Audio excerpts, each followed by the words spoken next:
o mundo está em transformação, e nele a democracia perde força a olhos vistos. Partidos e movimentos que pareciam fósseis ideológicos ascendem rapidamente ao poder, para espanto de quem imaginava que a democracia fosse um valor ocidental consolidado e em expansão no mundo. Mais grave ainda, estas forças conservadoras reaparecem com disposição de realizar mudanças profundas na sociedade e de permanecer governando por um longo prazo.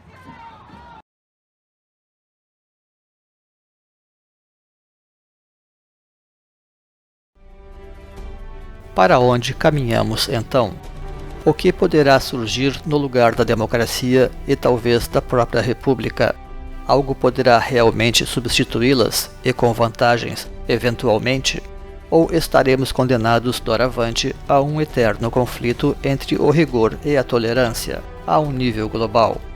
Talvez haja caminhos novos conciliadores que a humanidade ainda pouco experimentou.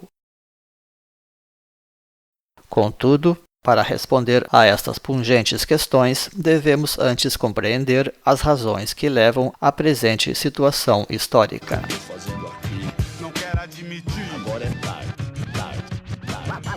Meus parceiros me contaram, cena após cena, passo a passo que presenciar. Grosso modo, este fenômeno conservador emerge aparentemente em resposta a certa agenda globalista, que segue por diferentes espectros políticos.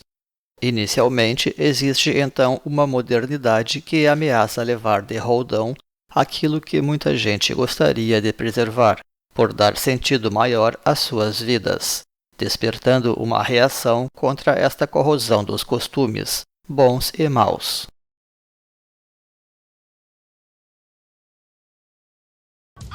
Ao mesmo tempo, acontecem os atentados terroristas e as ondas de refugiados de guerras.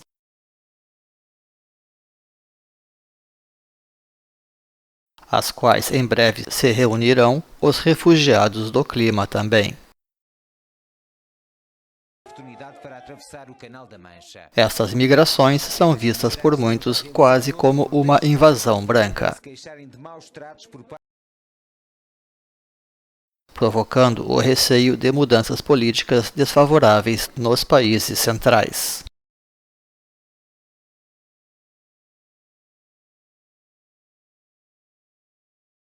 Porém, nada disto explicaria a crise democrática não fosse o fato da própria democracia ser o veículo para dar vazão a todas estas ideologias modernistas, por óbvio que isto possa soar. As forças conservadoras vêm buscando restringir, então, os direitos humanos como forma de autopreservação. Num resumo da situação, este novo mundo que emerge já não cabe nas velhas instituições, mas a promessa de lutas resulta longa e árdua.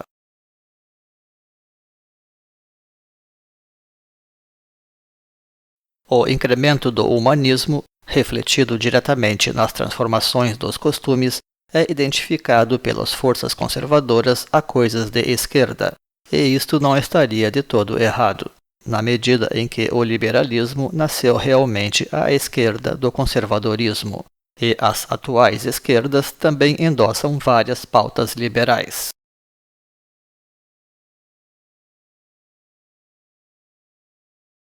Como responder a tudo isto, então?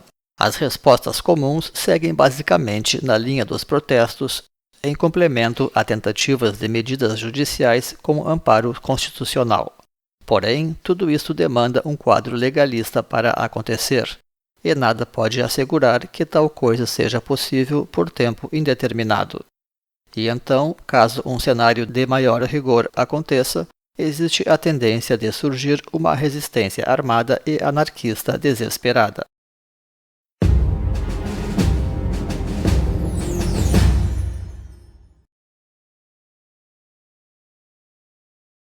Muita gente ainda se adaptará à nova situação, e certamente haverá maior controle sobre o comportamento das pessoas. Ainda assim, uma resistência se fará presente, mas suas lideranças poderão ser esmagadas, presas ou deportadas. Esta situação já foi vista no Brasil, mas agora tudo acontece numa outra escala. Muitos esperam que as coisas não cheguem às últimas consequências. Porém, devemos lembrar que nos achamos em plena era do triunfalismo capitalista, apoiado agora pelas forças conservadoras, determinadas a fazer com que as esquerdas sejam destruídas ou debilitadas ao máximo.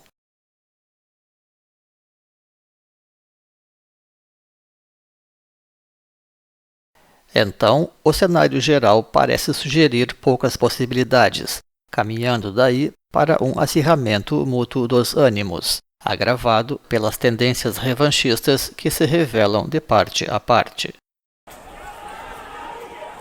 O resultado de um conflito é sempre algo imprevisível, e quando ele acumula problemas históricos, como acontece aqui, ainda mais. Tampouco se pode prever o seu alcance final, pois um incêndio acidental muitas vezes pode sair do nosso controle.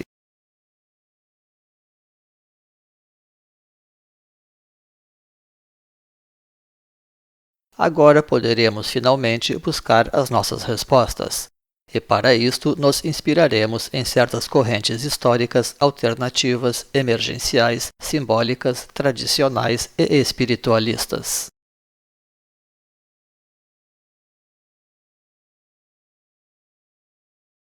Tais correntes, que não dependem tanto da democracia, apregoam que a verdadeira resposta da humanidade está na organização dos seus espaços, sejam os particulares como aqueles de convívio.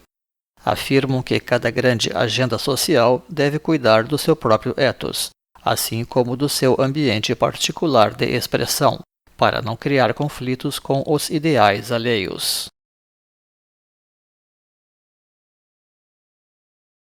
A palavra-chave deste sistema é, portanto, organização, no sentido de destinar um espaço para cada coisa e, por extensão, uma coisa para cada lugar.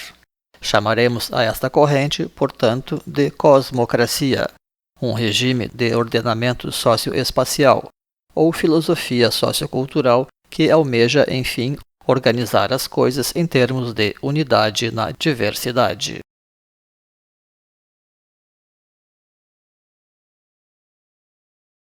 Cosmificar, isto é, organizar, significa dar forma ou proteger a identidade das coisas, assim como os seus conteúdos. E isto vai na direção oposta de certo modernismo caótico pautado por um desconstrucionismo radical como forma distópica de solucionar conflitos.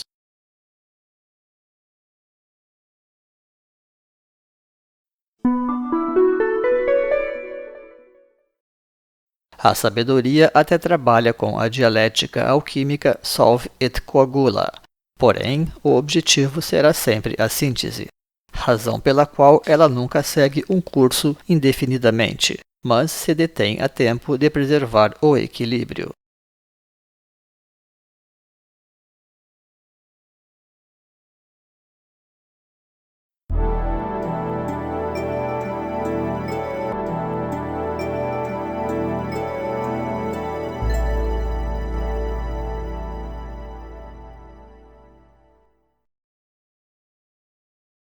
Rei morto, rei posto. Eis que a cosmocracia ressurge hoje para dar esperança e apontar novos caminhos para a humanidade, representando o resgate do espaço das utopias. Isto jamais poderia ser alcançado através das ideologias mundanas, que são meros elementos retirados de um todo maior. Por sua própria natureza, a cosmocracia resgata aquela visão de unidade que os seres humanos procuram para realizar a experiência do todo. Para um país altamente centralizador como o Brasil, a importância da cosmocracia já representará uma grande revolução. O renascimento da confiança num mundo que vê os seus caminhos se fechando, ameaçando o país e o planeta com situações explosivas. Através da cosmocracia é possível compatibilizar um sem número de pautas e de interesses.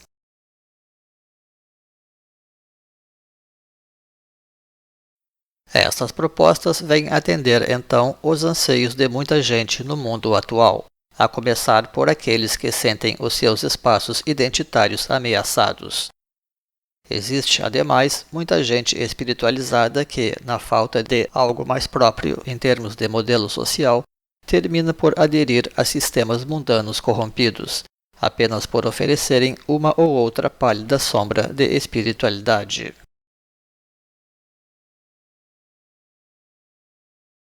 A democracia representativa já não será mais levada tão a sério daqui para frente, onde as pessoas conseguirão compreender melhor a ideia de Platão de que a democracia tende a levar para a tirania, através da anarquia que ela estabelece. Talvez a democracia nunca tenha sido uma solução verdadeira para as massas. Afinal, como poderia ser boa uma coisa baseada em disputas e na qual muitos sempre saem perdendo de um modo ou de outro?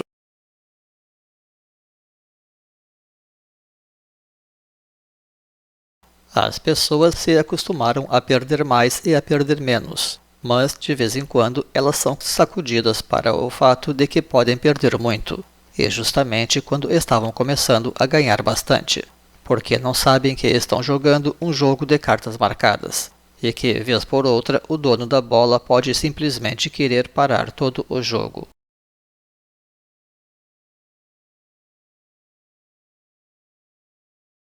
Contudo, a democracia ressurgirá renovada no interior das novas células sociais, porque nestes ambientes menores, sim, será possível uma democracia direta ou orgânica, como é a sua forma natural e original, sempre e quando estes núcleos decidirem que assim deve ser feito.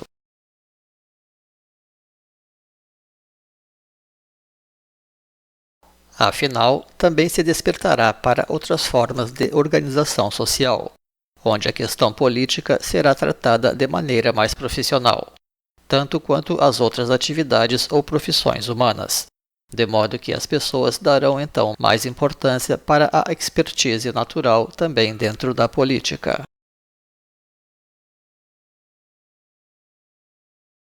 Cada cidade terá a sua representação ou porta-voz dentro de uma Assembleia Geral da Nação. As poucas leis que haverá no Estatuto Comum será para definir sumariamente os direitos e os deveres de cada comunidade dentro da ordem comum, sendo que, de resto, as próprias comunidades serão autodeterminativas.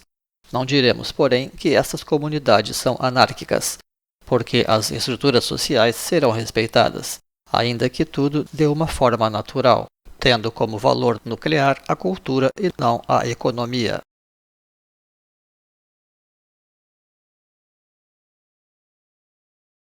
Naquelas comunidades mais organizadas, a escolha dos representantes sociais será feita pelas próprias autoridades entre os seus colaboradores mais capazes, salvo quando isto não for possível. À maneira tribal, as diferenças e contendas importantes não serão resolvidas através de votações ou de conflitos internos, e sim pela criação de um novo núcleo a ser desmembrado em favor do grupo dissidente. De outra forma, os indivíduos poderão se transferir para alguma comunidade que esteja mais próxima do seu gosto.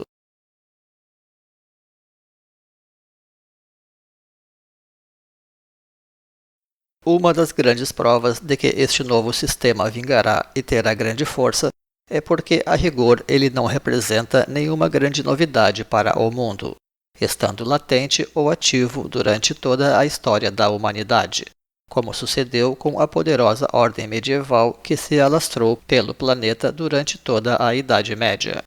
Todas as sociedades soberanas passam necessariamente pelas fases religiosas e heróicas na sua constituição, e que não podem ser substituídas pela experiência de outras sociedades.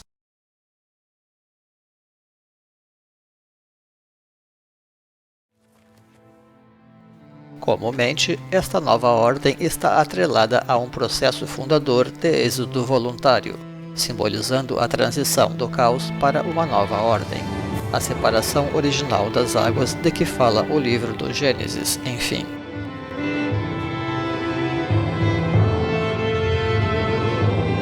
Tal prática foi muito desenvolvida desde a antiguidade, dentro dos processos de migrações sociais, com grandes resultados renovadores.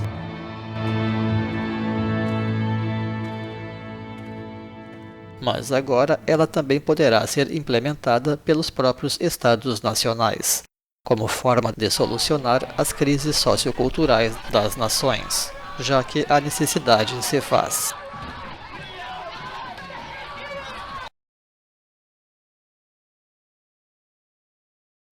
Seria, pois, uma medida inteligente que o próprio empresariado poderá adotar.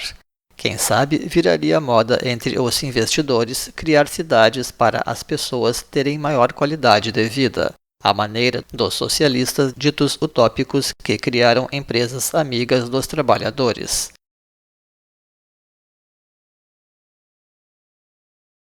Já faz tempo que começou um certo êxodo urbano das grandes cidades, discreto, porém consistente, inclusive valorizando as periferias, já que estas cidades estão se tornando realmente insustentáveis.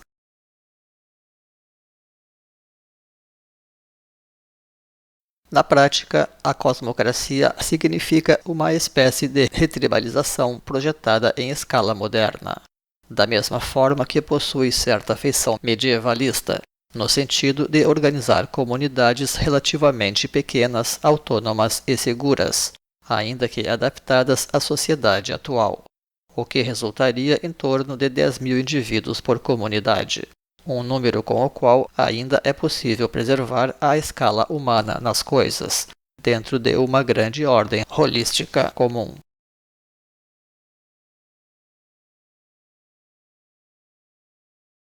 A cosmocracia é, pois, o regime social do futuro, estando indicado nos mitos sociais e nas profecias, tratando da origem e da consumação dos tempos, que, afinal, se enlaçam como uma unidade.